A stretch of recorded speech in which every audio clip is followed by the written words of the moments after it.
그 4구 원전이 있는 마을은 현재 어떤 모습이고 또 그곳에 살고 있는 주민들은 오늘 결국 실행된 이 오염수 방류를 어떻게 바라보고 있을까요? 제가 오늘 새벽부터 일반인이 들어갈 수 있는 원전과 가장 가까운 마을 후타파를 취재했습니다. 제가 거기서 보고 들은 건 일본 정부의 말, 안전하다는 그 말을 여전히 반신반의하고 있는 모습들이었는데 함께 보시겠습니다. 후쿠시마 제1원전을 향해 달리다 보면 후타바라는 마을이 나옵니다. 바로 그 원전이 있는 마을입니다.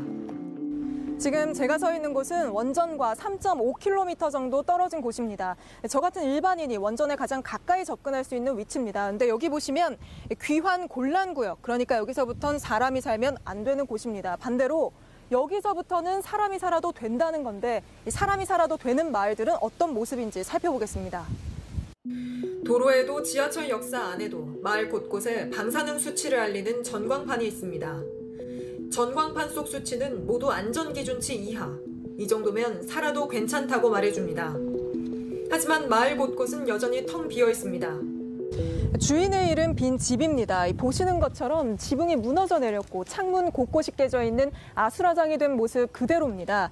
마당을 보시면 이렇게 풀들이 사람 허리까지 자라 있는데요.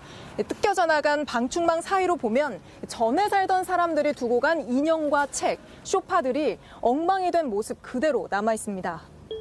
병원엔 여전히 청테이프가 덕지덕지 붙어 있고 아이들이 뛰놀았을 학교도 12년 전에 멈춰 있습니다.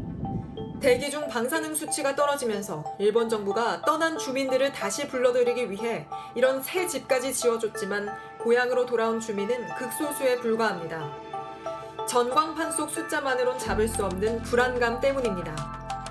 이곳에서 나고 자랐다는 시가 씨는 지난해 돌아왔지만 다른 이웃들 대부분은 돌아오지 않았다고 말합니다.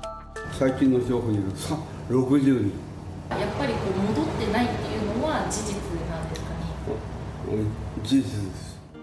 오염수 방류가 안전하다는 일본 정부의 집요한 홍보가 자국 어민들의 걱정과 불안을 끝내 잠재우지 못하고 있는 것과 판박입니다.